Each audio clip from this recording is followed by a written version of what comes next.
और अब सीधे रुख करते हैं राज्यसभा की कार्यवाही का। वक्फ बिल को लेकर जेपी नड्डा क्या कह रहे हैं, सुनते हैं। पूरी तरीके से डेमोक्रेटिक नॉर्म्स को फॉलो करके आगे बढ़ रही है।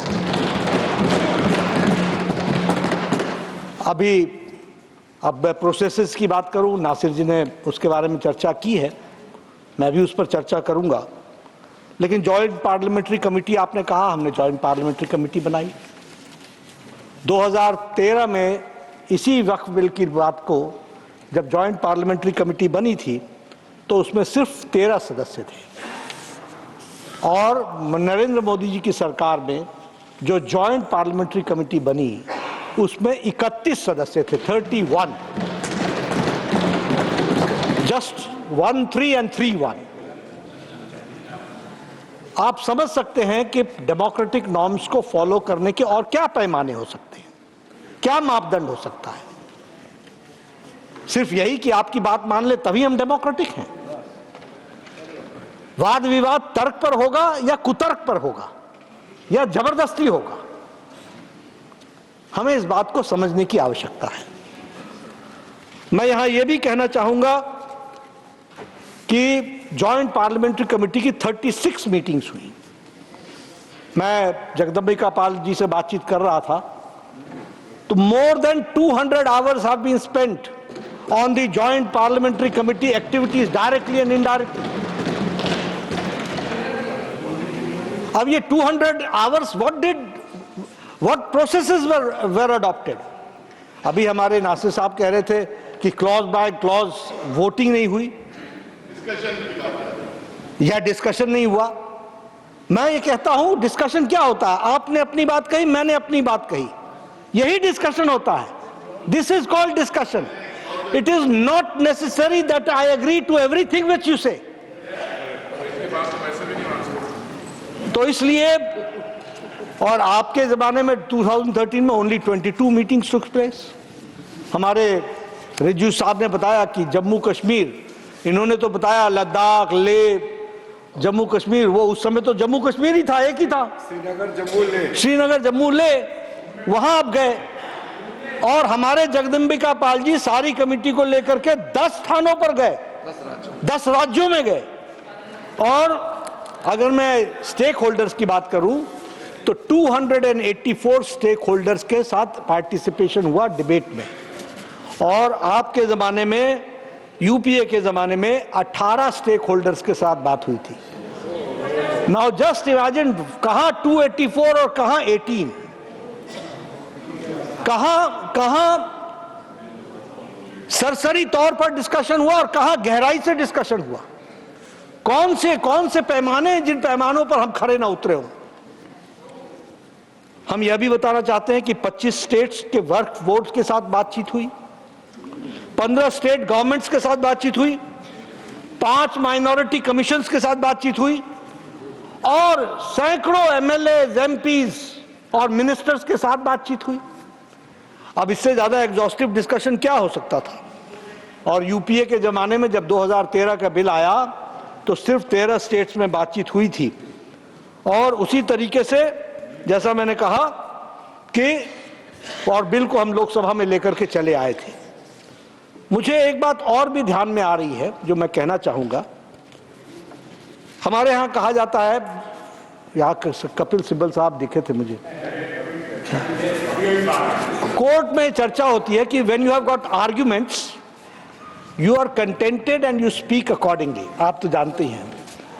और when you are lacking arguments you raise your voice to put and you try to sensationalize. मैंने देखा कि डिबेट को बहुत डिविएट करने की, डिरेल करने की। माननीय नड्डा जी, वो ये बात है, if you are a lawyer you are strong in law, hammer law.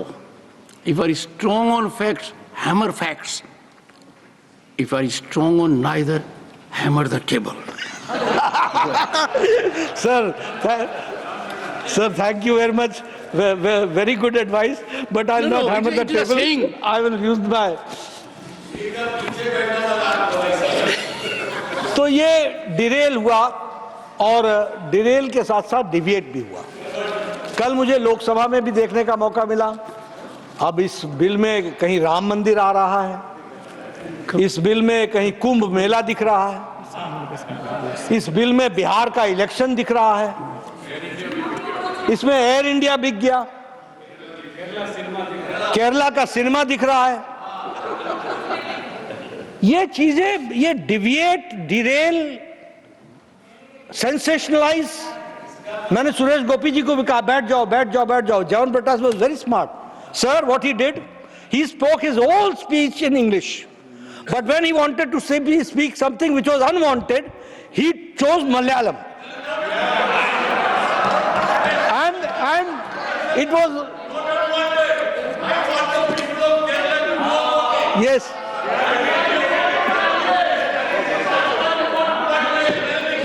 John Britas, yes.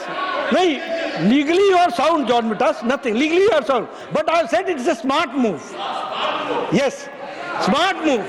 You wanted something to be told to this house, and you wanted something to be told to the Kerala people. So that smartness. It's a compliment. It's a compliment. And whatever he spoke in Malayalam, had nothing to do with the bill. Had nothing to do with the bill. So anyway, मैं इसलिए चर्चा कर रहा हूं कि deviate होना, Daryl होना, deviate करना, ये सब चीजें चलती रहती हैं। दूसरी बात मैं कहना चाहता हूं कि हम यहां डिस्कशन का हमारा ऑब्जेक्टिव क्या है? क्या ऑब्जेक्टिव पार्टी का इंटरेस्ट है या ऑब्जेक्टिव नेशन का इंटरेस्ट है? हमको दोनों के बीच में तय करना है। मैं अपनी सरकार के बारे में मोदी जी के नेतृत्व में ये डंके की चोट पर कह सकता हूं कि यह बिल नेशन के इंटरेस्ट में है और उसके लिए हम लेकर के आए। यह किसी पार्टी के इंटरेस्ट में नहीं है, यह किसी पार्टी के इंटरेस्ट में नहीं है, यह किसी वोट बैंक को सेटिस्फाई करने के इंटरेस्ट में नहीं है, यह देश के इंटरेस्ट में है। अब ये वक्फ बोर्ड की प्रॉपर्टीज है। रिजू साहब ने बताया कि रेलवेज, डिफेंस, इनके बाद ये आती है। वैसे तो ये अब सबसे बड़ी प्रॉपर्टी इसलिए है क्योंकि डिफेंस और रेल तो भारत सरकार की प्रॉपर्टी है, ही है, देश की प्रॉपर्टी है। लेकिन क्या इसका प्रॉपर मैनेजमेंट नहीं होना चाहिए? क्या इसमें कोई ये कोई कुतर्क है क्या? और इसीलिए checks and balances, prevent misuse, property and powers जो इसमें से डिराइव होती हैं, जो 2000 अमेंडमेंट में असीम हो गई, क्या उसमें चेक्स एंड बैलेंसेस नहीं होने चाहिए? आप बताइए, वो अकाउंटेबल नहीं होने चाहिए क्या? क्या वो जवाबदेह नहीं होने चाहिए क्या? क्या वो भारत की जनता और मुस्लिम बहनों भाइयों के लिए जवाबदेह होने चाहिए कि नहीं होने चाहिए? यह बिल सिर्फ उसको अकाउंटेबल बनाने का प्रयास कर रहा है। इस बात को हमको समझना पड़ेगा।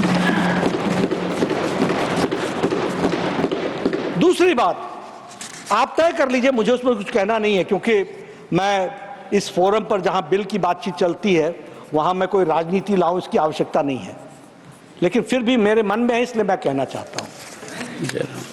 प्रधानमंत्री मोदी जी ने सबका साथ, सबका विकास, सबका विश्वास, सबका प्रयास, इस मंत्र को लेकर के वो चले हैं, और चले नहीं है, इसको उन्होंने पूरा किया है। राधा मोहन जी ने बताया, प्रधानमंत्री गरीब कल्याण अन्न योजना से लेकर के, आवास योजना से लेकर के, शौचालय से लेकर के, कभी नहीं देखा कि ये फॉरवर्ड को मिला, बैकवर्ड को मिला, मुस्लिम को मिला, क्रिश्चियन को मिला, किसको मिला? जरूरतमंद को मिला है और देश की जनता को मिला है। इसकी चिंता की। अब इससे ज्यादा मेन स्ट्रीमिंग क्या हो सकती है? और इसीलिए जब मैं इसकी बात कहता हूं तो मैं ये भी कहना चाहता हूं कि हमें वोट बैंक पॉलिटिक्स के इंटरेस्ट से बाहर निकल करके नेशनल इंटरेस्ट में इन बातों को समझने की आवश्यकता है। अभी मैं यहां यह भी कहना चाहूंगा कि आप तय करें, मुझे उसमें कहने की बात नहीं, हम मेन स्ट्रीमिंग की बात कर रहे हैं। इस देश में कोई भी किसी कलर में ना देखा जाए। मोदी जी के नेतृत्व का सपना भारत का यह है कि सबका विकास हो, सबका प्रयास हो, सबको साथ लेकर के चले। इसीलिए हम लिप सर्विस नहीं करते हैं, हम रियल सर्विस करते हैं। We do the real service. हम लिप सर्विस कर रहे होते हैं। मैंने आपको सारी योजनाएं गिनाई, ये सारी योजनाओं से राधा मोहन जी ने बताया 30% मुस्लिम भाइयों का लाभ हुआ है, इसमें से 35% उन्होंने लाभ लिया है, 35 हमने कभी इसका डंका पीटा क्या? नहीं, मेन स्ट्रीमिंग कर रहे हैं। मैं जानना चाहता हूं कि पिछले 70 साल किन लोगों ने उनको अलग रखा है, किन लोगों ने अलग रखा है, किन्होंने उनको डरा के रखा है, किन्होंने उनके साथ अलग व्यवहार करने की बात की है। ये this polity has to be understood and I will tell you 50 years later, 100 years later, we will not be there, but the course of action which we take today, that is going to make India stronger, that we have to understand. और आपने 70 साल का experiment करके देख लिया,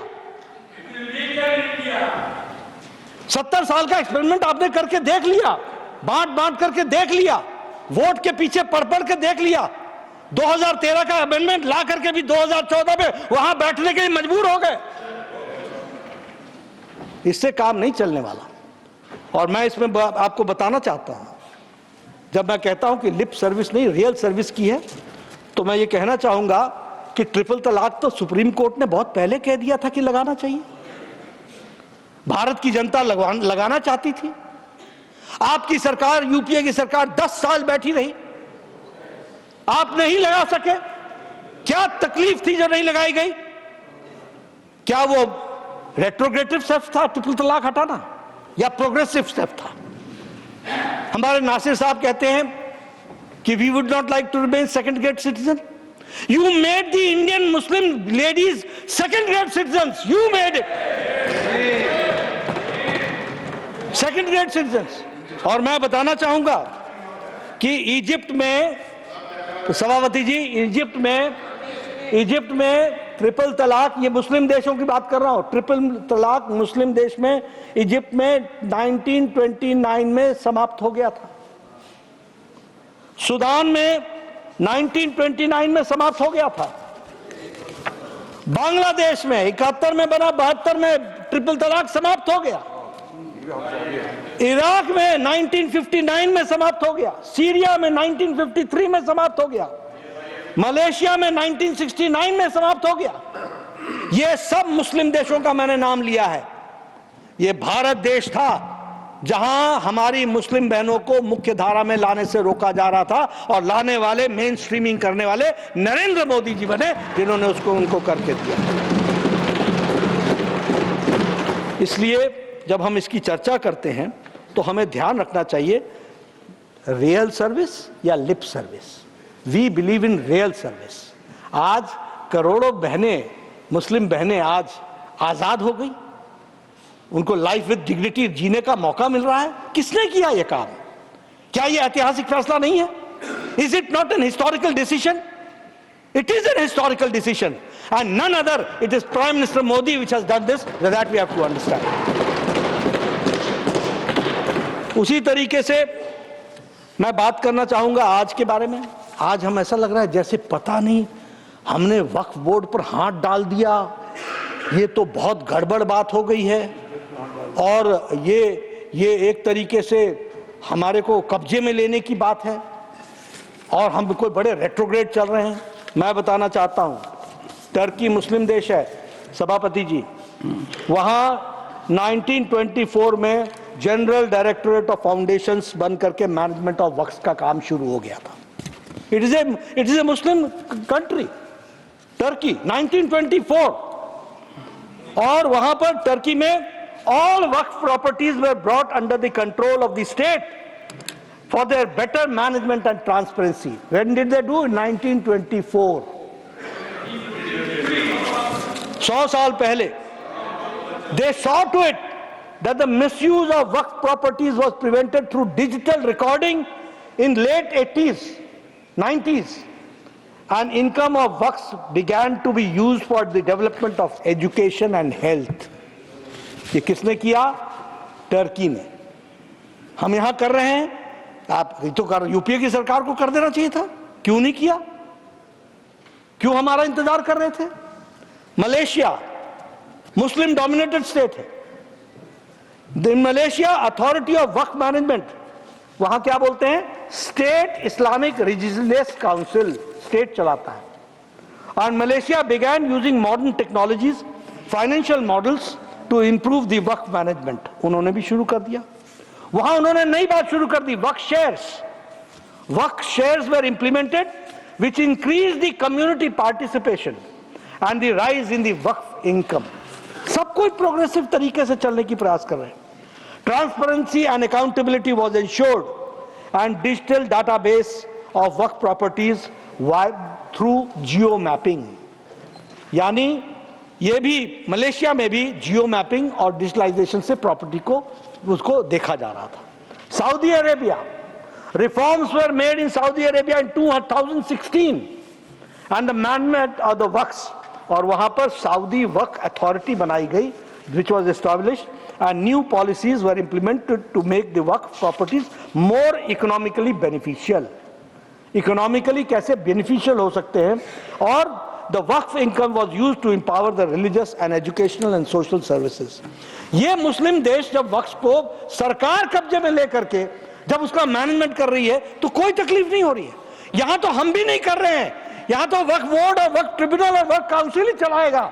हम तो सिर्फ उनको नियम के अनुसार लाने का प्रयास कर रहे हैं ताकि वो अकाउंटेबल हो सके, उस तरीके का हम प्रयास करें। Indonesia again a Muslim dominated country.